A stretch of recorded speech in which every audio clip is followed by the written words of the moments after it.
Hey there, sisterhood. April here, and I'm so excited to launch you into the universe of What's Her Superpower. Superpowers, sisterhood, secrets revealed. What's Her Superpower explodes onto the scene, alternating between real talk solo episodes and electrifying guest interviews. Hello, everybody. Welcome again to another episode. Today we are treated by Coach Anna Lang of Anna Lang Limited. So, and we're going to just dive in because she sent me a bio. She's like, "Oh, here's my short bio."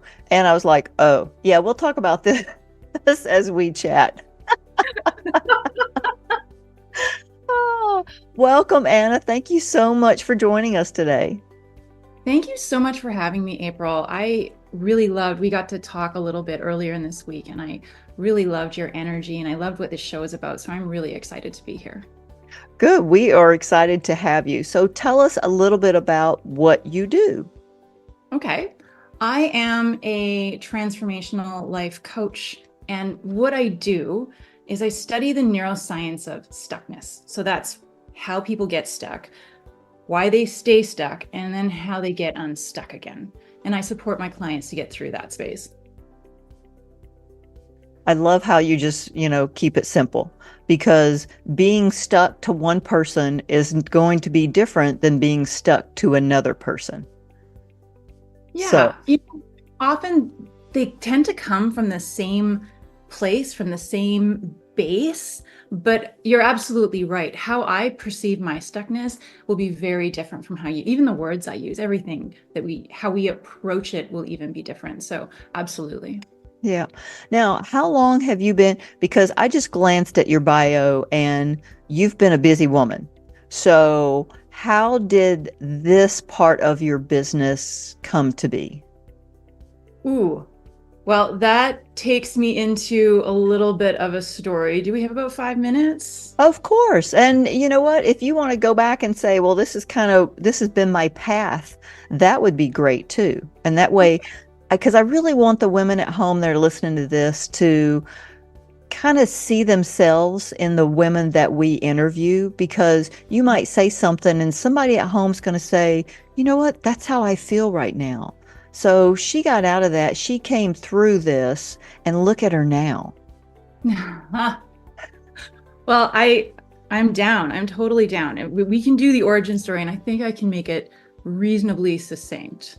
So I've been an entrepreneur for 25 years. I've had 8 businesses, and one of those, and they've ranged like it hugely. I've been in fashion design. I've worked in oil and gas. I've had obviously my own companies. I still am the owner of one of the largest online plant search tools of its kind in the world. Right. So I have all that. And that's like the fun stuff that you see in my bio that looks really cool. But not so long ago, I was homeless. I was living out of a warehouse. I didn't know how I was going to pay my rent. I couldn't afford internet. I had no sink. I had no bathroom in this warehouse. And I still had a business that I was trying to run.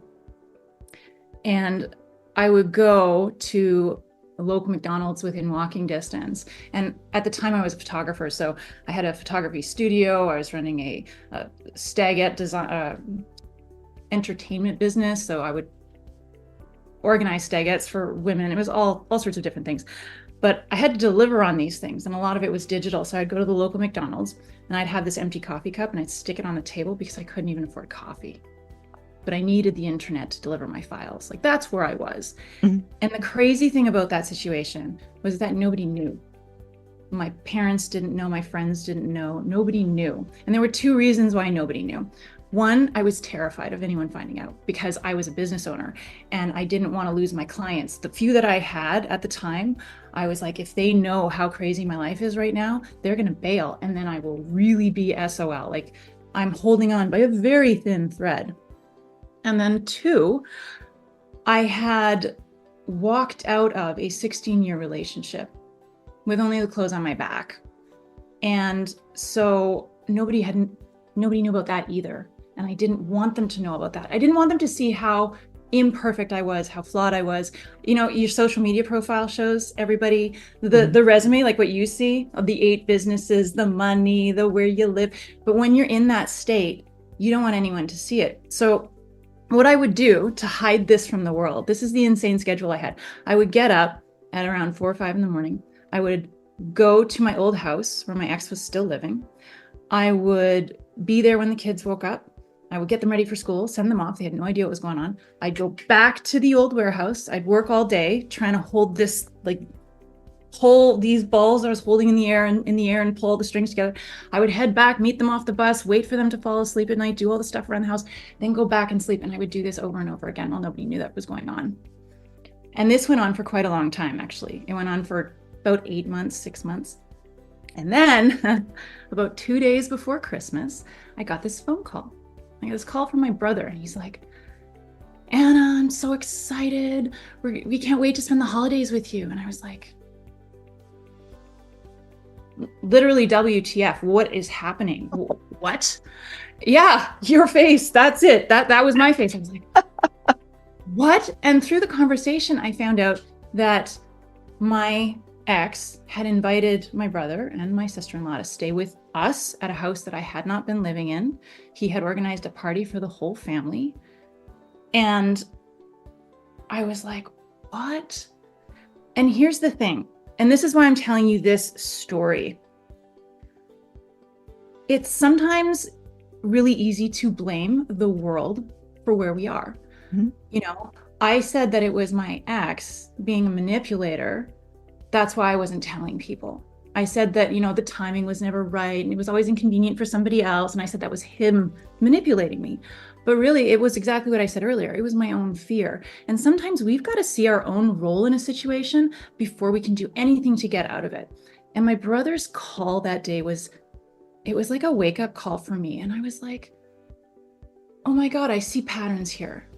Deferring my life, waiting for it to work out for me. Showing up as who I thought I was supposed to be instead of who I actually was. Mm-hmm. Deferring conflict and confrontation, not being clear with my ex, like having this crazy schedule that led him to believe that maybe there was something that was going to work out, right? Because mm-hmm. I wanted to avoid discomfort. And these patterns weren't just playing out in my private life. These were playing out in my business. I would bend over backwards and tie myself in knots to attract clients that I didn't want, that didn't want me, because I wasn't being me. Mm-hmm. I would build businesses that felt like they were better suited for somebody else because they were. Mm-hmm. I was literally constructing myself at every portion of my life according to what I thought I was supposed to be, to the point that I walked so far away from myself, I had no idea how to get back again. Yeah. And that Christmas was my wake-up call. So what happened there was I realized no one's coming to save me. If I want my life to be what I want it to be, I have to be brave enough to show up in it. And I did. I got really clear with my ex. I bit the bullet. I told my family. I let the industry see that I wasn't, this perfect paragon of whatever it was. I let all of these balls drop. And then I began that long, slow reconstruction phase. And I rebuilt everything, my mindset, my habits, the way I treated my body, the food I was eating, the friends that I had, and the people I chose to be in relationship with. I transformed my relationship with my parents, my kids, everything.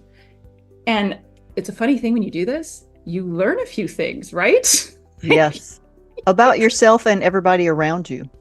Yeah, but it's mostly about me because I spent most of my life looking out to why the world was responsible. But when I started looking at me, I got some real nasty shocks. And I also noticed that there was this layer.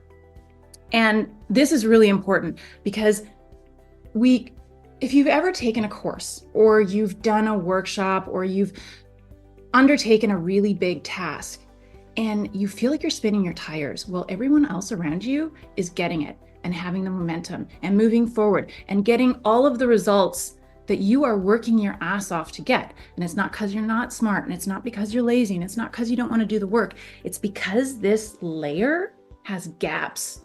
And when this layer has gaps, you can spin your tire on books, courses, workshops, training, mentorships, and all of that stuff will fall in those gaps, and you will just spin and spin and spin. And that is where stuckness comes from. And that's what I figured out. And it turns out a few other people found that pretty useful. And that's how I got into coaching. during this phase. So that's my long origin story. But you know what? First off, thank you so much for sharing that, because there is not a doubt in my mind that there are women sitting there right now listening to this going, "Oh, yes, sister, I hear you." You know, I am in stuckness also. So you just gave such a gift to so many women out there just from that story. Um, but yeah, and I think we go through that in different places in our lives because, and I think as women, and I'm not saying men don't do this, but as women, we are people pleasers. We take on other people's values. We take on other people's expectations.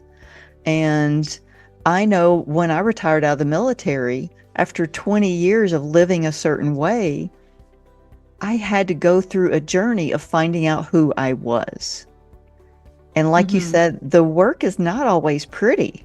Is the work ever pretty? It's the results that are pretty. The work is rarely pretty. Yeah, but it is work. It is, being honest with yourself and really looking in the mirror and looking deep inside your soul and who am I? What do I want? What do I stand for? You know? So, yeah, I just wow. That's amazing. What you just said there really resonated because this idea of who am I and what do I stand for, that comes, and I remember this from my own journey. Society means really well, and our parents mean really well. Not saying they're doing a good job of meaning well, but people don't wake up in the morning saying, "Boy, I want to be the biggest asshole I can be today," right? They don't. But what ends up happening is, in all of our good intentions, me included, we end up telling people what parts of themselves are or are not safe to show. And what that does to people is it sets them on a path, and especially some of the really empathetic people, the ones who are incredibly empathic, and it's called personality testing. And what they'll do is they learn that who they are isn't right. So they throw that part way in the back right away. And then they start trying on personalities, but none of the personalities are ever theirs. I mean, all of this, you're everything. Don't get me wrong. You are a little bit of everything, whether you like it or not. But the parts of you that you're inherently just really good at being, you've already decided are no good. And then you live your whole life disconnected from yourself and trying on other people's personalities and failing at those personalities because they were never yours to begin with. Yeah. Right? They were never your home base. And I think that's one of the just precursors to this stuckness that we see everywhere, is this disconnection from who we actually started out with because we learned a story that wasn't right or good or proper. Yeah. And what a disservice we do to each other in that. Yeah, and it does start from childhood. Because as children have no filter, they have no fear, we as adults instill all of our baggage on them. And it's just so sad because, I mean, we all had little girl dreams of what I want to be when I grow up. And, it could be a ballerina and you're not coordinated or whatever, but we still had them. And as we go through life, people squish our dreams and we become adults who we're either afraid to dream or we're so guarded with our dreams, even from ourselves, that it's like, oh, they're there, but oh, I could never do that. And that brings up that negative, that inner voice. I know we talked about this on Monday, this I could never do that voice, this isn't for me voice, that voice that follows us relentlessly everywhere we go and we can never get rid of no matter what we do. And I remember on Monday, we spoke just a little bit about it, but did we talk about where that voice comes from? Don't think so. Why don't you tell us? I was going to say, can I share this? Because I think this will really support your audience so much. Because there's a lot of misnomers out there about this voice. There's a lot of messages that even really big gurus are using on massive, like multi-million person podcasts. And they're saying this voice is the voice of resistance, and resistance, you've got to push through it, and there will always be resistance. Ignore it, quash it, defeat it, conquer the negative voice within, conquer this. It's very combative. Like the whole language is very combative and very stressful language. But what I would love to invite your audience and anybody out there who's struggling with real self-depreciation, self-deprecation, what I want to do is I want to invite you to a different understanding of who that voice is and where that voice comes from. Now, this voice comes from you, right? We know that this is a piece of us. But I want, when we think of our negative or our inner critic, often we think of an authority figure. Like it's us, but it's an authoritative us, or it's an authority figure in our lives, like a mom who is always nagging, or an uncle who is always putting us down, or that bully in high school. It's this sort of authority. It's a deliberate, it's antagonistic. It absolutely wants to hurt us. That's the visual, right? Can you envision that? Mm-hmm. Okay. I would love to invite a new visual. Your inner critic is actually a wonderful part of you. It's just misguided. And it came from when you were a child and you didn't have the agency, you didn't have the resources, you didn't have the know-how or the tools to get out of whatever environment you were in. You were completely dependent on that environment. Okay, so you learned a bunch of rules to survive in that environment. Your inner critic is the reminder of you stepping outside of those rules. Because when you did as a child, there were consequences, and they were not little consequences, right? It meant that your needs weren't getting met. You weren't getting the love you needed. That sometimes you weren't even getting food. So that voice follows you into adulthood, but that voice doesn't grow up. That's like, imagine if you found a kid lost in a mall. Would you go up to them and say, "Oh, just stop crying. You're such an idiot. You don't need to be afraid"? No, you'd be like, "Holy cow. Yeah, I see you. I get why you're afraid. You've been abandoned, for goodness sakes. How do we work through this together? Do you even want my help?" Do you see, like, it's radically different energy there. Yeah. And my invitation is that we stop quashing the child. Like, we're beating up a child. And last time you yelled at a child, did they get more quiet? Did they stop digging in their heels? Did they in any way, shape, or form start listening to you? Did it build trust? No, not at all. Yeah. It doesn't promote conversation, collaboration, trust. And then we wonder why we're disconnected from ourselves and why we don't trust ourselves. Now let's bring this forward to where we are right now. When you feel that voice, it's valid. Oh, there's a rule that I have that is like an absolute rule in my head somewhere, and I'm outside of it right now. And absolutely, I believe my system is justified in being upset about that. But once we see that, now we've opened these doors where we can work with it. We can say, "Hey, I see you, I feel you. What do you want to say? What's coming up for you?" Talk to yourself as if you were talking to a scared child, and just imagine the breakthroughs you can have from that. Yeah, that's so powerful. And I've heard different things along those same lines as, like, would you speak to a child the way you speak to yourself? Right? And most of the time the answer is no, because we don't have, for the most part, there's some people out there that have it all together, but for the most part, our self-talk is not positive self-talk. It's, "Why'd you do that? You should have known better. You're so stupid," or whatever. You would never say that to a child. So don't say it to yourself. Yeah. And here's the other thing that we don't realize about the way we're programmed. We develop, like, think of a habit. A habit is repetition. It is something that you become so familiar with, it is your default. Those voices and rules are literally stage 1 default for you. Now, you're not going to simply say to your inner critic, oh, I see you, I feel you, let's move forward. And it's going to suddenly trust you. Like, you got to build that relationship with yourself.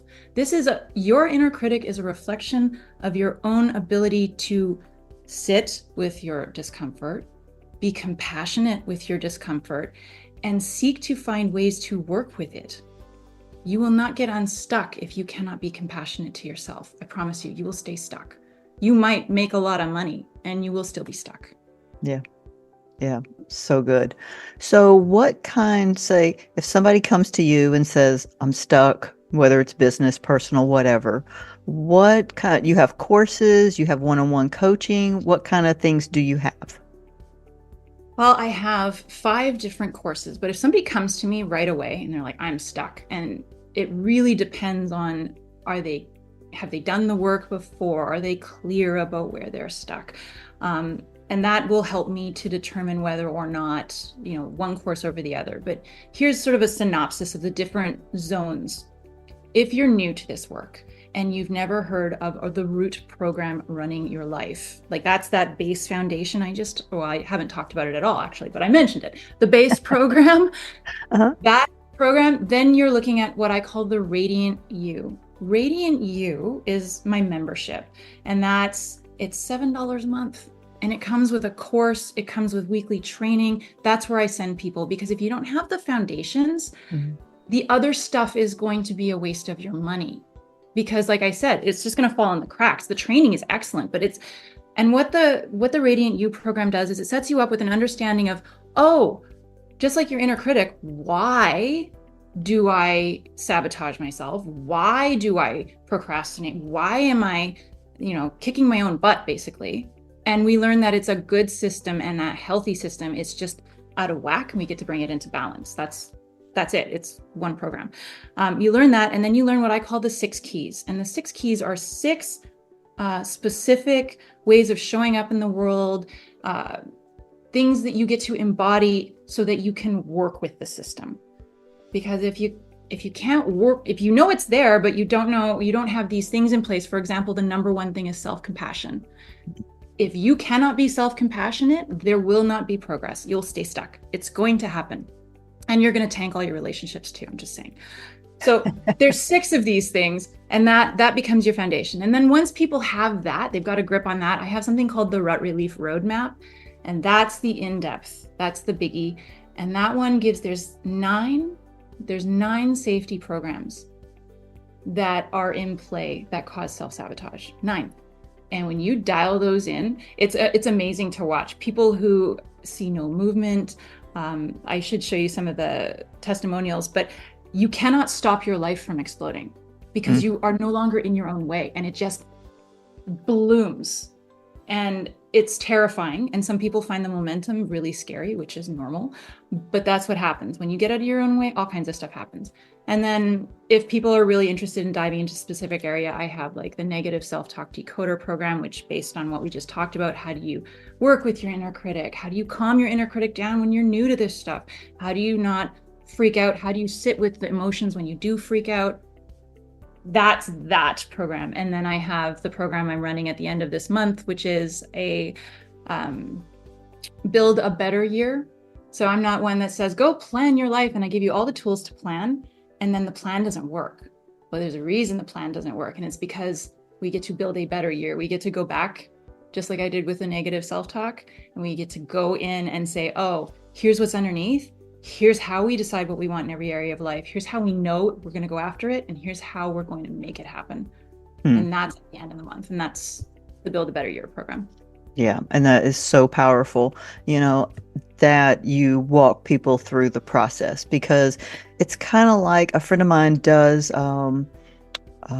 She works with first responders, a lot of trauma, and some people don't realize they've been through trauma in their life. So if you lead with that, they're like, oh, she's not talking to me because I've had no trauma. Well, okay. Trauma can be something very small, but I love how you walk people through the process, because they do have to do the groundwork before, and they have to be ready, because it is work. It is work. But here's the thing that I think a lot of programs miss. They inherently miss setting people up for success. They talk about you've got to be committed and you focus and make your learning time sacred. They talk about all those things, but they don't tell us the discomfort is coming for you. It's not a matter of we're starting a habit. It's a muscle. It's like saying, I'm going to go to the gym and lift the heavy weights first, and then you don't, and then you quit. That's what personal development is a million little muscles, and we get to learn each muscle and work that muscle until that muscle can actually hold weight. Because right now, a lot of people are sitting, they're basically in a vegetative state as far as personality goes, like personality development, or not personality, personal development. I'm going to be very concerned about that wording. But they haven't learned how to sit with their emotions. I was coaching in a leadership program, and one girl was having, she started to experience emotions, and they would come at her in the middle of the day, in the middle of the office. She would start shaking, she would have panic attacks, and she didn't know what was going on. But she didn't freak out because, and this is where this all comes around to, is that we get to presence for people what to expect. Like, hey, when you unlock, especially if you have trauma, your body has stored that trauma. So it will respond. You will cry for no reason. You will shake. Your breath will suddenly go. You'll sometimes feel dizzy for no reason. You might have full-out panic attacks. I remember finding myself on the floor of my bathroom. I couldn't stand up. I couldn't breathe. I didn't know what was happening. The room was spinning and I was crying and nothing had happened. It was just all of this repressed junk coming out of me, and it's got to come out of you, and it will. So we set people up, these courses, what they're missing is setting people up with that knowledge. So when it happens, they're not afraid of it. Yeah. They're not afraid of the language of their inner critic. They're not afraid of the emotions. They're not afraid of the feelings. They're expecting it. And then they don't quit and they don't stop and they don't lose their momentum. Yeah. And that's what's so important. So tell us what is in store for you and your business in this coming year in 2024. Well, that is a good one. I'm going to be running 4 or 5 big programs this year. So that I'm really excited about. So the launch at the end of the month is one of them. February is a relationship month. So I'll be doing a communications themed month, and there'll be a little mini workshop in there if anyone's interested in jumping in. Things, how to have a conversation with your partner about things that aren't per se to your taste without triggering the world to explode and shooting a hole in your own boat. A lot of people just don't know how to do that stuff. So we're going to be going through that kind of stuff. Basic communications. My book is in editing. My book is in editing. This year is the year it gets to be published. So I'm excited about that. And otherwise, learning, growing my podcast. I definitely am getting back into my podcast. So I have the Permission to Shift podcast and challenge series. I also have a summit series, and I'm looking to ramp those up as well. So nice. Good stuff. So exciting.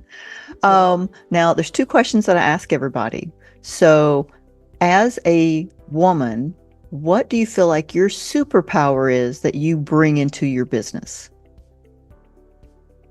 As a woman, I don't know if it's as a woman, but maybe it is. But have you ever seen the movie The Guardians?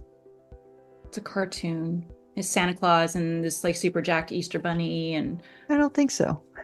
The Man on the Moon. Okay. I love that movie. Anybody who's watching it is totally going to get this. But at one part, Santa Claus is asking the main character who's lost and kind of stuck.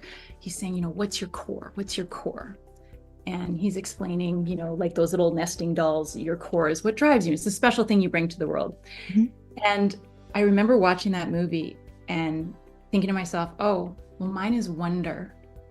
This curiosity and just wonder and joy.